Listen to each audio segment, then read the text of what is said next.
Hello दोस्तों, welcome to sleepy classes. आज हम रबर इंडस्ट्री की बात करेंगे। आप यहां पर देखें तो ऑलरेडी मेंस में एक बार सवाल आ चुका है। सवाल में अगर हम देखें, जो आज हमारा फोकस है, रबर प्रोड्यूसिंग कंट्रीज के मेजर एनवायरमेंटल इश्यूज के बारे में पूछा गया है। तो इस लेक्चर में हमारा फोकस चैलेंजेस और इश्यूज ही है। सबसे पहले हम बात करेंगे कि रबर इंडस्ट्री के चैलेंजेस क्या रहते हैं। उसके बाद हम बात करेंगे इस PYQ के रेफरेंस में कि एनवायरमेंटल इश्यूज इससे एसोसिएटेड क्या रहते हैं। आइए देखते हैं। सबसे पहले क्या चैलेंजेस हैं जो रबर सेक्टर द्वारा फेस किए जाते हैं। देखिए, जब भी हम रबर प्रोड्यूसिंग कंट्रीज की बात कर रहे हैं, हम साउथ ईस्ट एशिया की बात करते हैं, है ना, थाईलैंड, इंडोनेशिया। साउथ एशिया की बात करें तो भारत भी बहुत पीछे नहीं है, केरला का नाम इसमें बहुत लिया जाता है। तो चलिए चैलेंजेस की बात करें। अब यहां बताया जा रहा है रबर प्रोड्यूसिंग कंट्री स्ट्रगल करती हैं कई बार विद अनसूटेबल एग्रीकल्चरल क्लाइमेट्स, जो वर्सन हो जाता है by the adverse effects of climate change.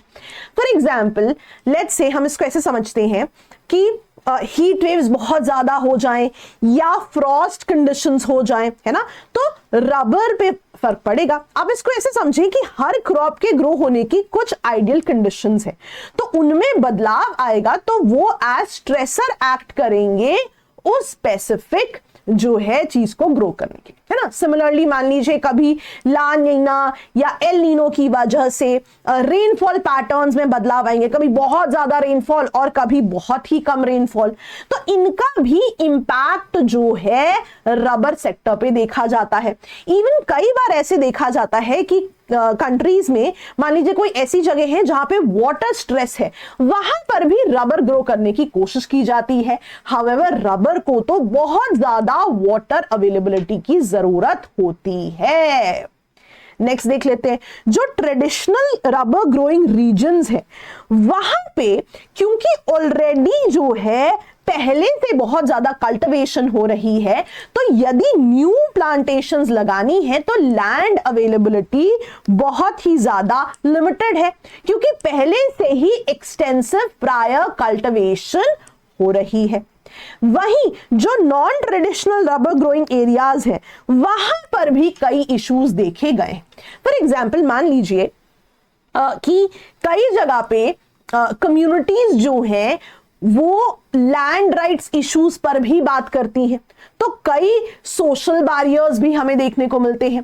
कई बार देखा गया है कंट्रीज में फार्मर कोऑपरेटिव्स नहीं है, रिसर्च एंड डेवलपमेंट बहुत ज्यादा नहीं है इससे एसोसिएटेड, है ना, क्योंकि आप देख भी रहे हैं कि non traditional rubber growing areas के ऑब्स्टेकल्स की बात कर रहे हैं।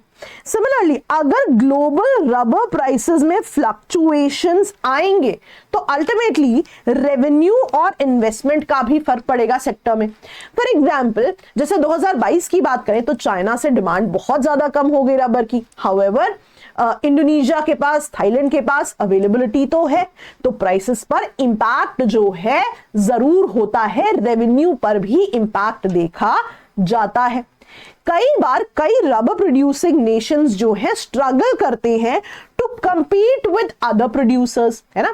For example, high production cost हो सकती है, लो टेक्नोलॉजी अडॉप्शन हो सकती है। फॉर एग्जाम्पल, इसको ऐसे भी समझ सकते हैं कि कई बार जो है कुछ कंट्रीज की डेली वेजेस ज्यादा है लेकिन कुछ कंट्रीज की डेली वेजेस जो है कम है, राइट। तो अल्टीमेटली आपका इनपुट कॉस्ट जो है वेरी करेगा। तो ये चीजें भी बहुत ज्यादा इंपॉर्टेंट हो जाती हैं, क्योंकि परपेचुअली कंपीट कर रहे हैं रबर प्रोड्यूसिंग नेशंस एक दूसरे के साथ साथ। नेक्स्ट, जो नॉन टायर रबर मैन्युफैक्चरिंग है, देखिए अब रबर का इस्तेमाल जो है टायर के अलावा और भी चीजों में है। फॉर एग्जाम्पल, रबर ग्लव्स हो सकता है ना, जो फुटवेयर है हो सकते हैं। तो बता रहे हैं non tyre rubber manufacturing segment जो है वहां पे ग्रोथ स्टैग्नेंट देखी जाती है, क्योंकि वहां पे लिमिटेड इनोवेशन हो सकती है, बहुत ज्यादा रिसर्च एंड डेवलपमेंट भी शायद ना हो। तो ये चैलेंजेस फेस किए जाते हैं रबर सेक्टर द्वारा।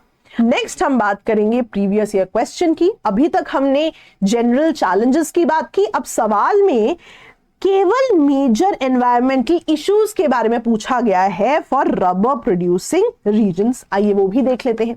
सबसे पहले जब रबर प्लांटेशंस के लिए फॉरेस्ट को क्लियर किया जाता है, पहले भी large tracts of tropical forest को क्लियर किया गया है फॉर सच प्लांटेशंस, तो इससे डिफॉरेस्टेशन होगी। जब सेम प्लांटेशन को बार बार जो है लगाया जाएगा, है ना, कंटिन्यूअस मोनोकल्चर किया जाएगा, तो सॉइल डिग्रेडेशन होगी, सॉइल की फर्टिलिटी पर इंपैक्ट आएगा। इवन वाटर रिसोर्स स्ट्रेस भी क्रिएट होगा। रबर प्लांट्स को बहुत ज्यादा वाटर की रिक्वायरमेंट है, तो लॉन्ग टर्म में वाटर स्ट्रेस क्रिएट होगा।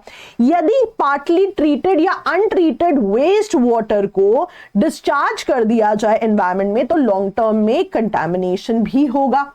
अब यदि हम नेचुरल फॉरेस्ट का कन्वर्जन कर देंगे फॉर रबर प्लांटेशंस, तो बायोडाइवर्सिटी लॉस होगा। और अगर हम इसे कार्बन सिक्वेस्ट्रेशन की टर्म्स में देखें, तो जो नेचुरल फॉरेस्ट थे, अगर अब वो हटा दिए गए हैं, उनकी जगह जो है कुछ और प्लांटेशंस लगा दी गई हैं, तो कार्बन सिक्वेस्ट्रेशन पर भी इंपैक्ट जरूर आएगा। तो इन्हें आप बहुत डिटेल में याद रखें और एग्जाम में कोट भी करें। नाउ बिफोर आई लीव, आप ज्योग्राफी के लिए इस कोर्स को कंसिडर कर सकते हैं। कोई भी आपके क्वेश्चंस, कंसर्न्स हो तो आप हमारे नंबर्स पर जरूर कॉल कर सकते हैं। Thank you so much all of you.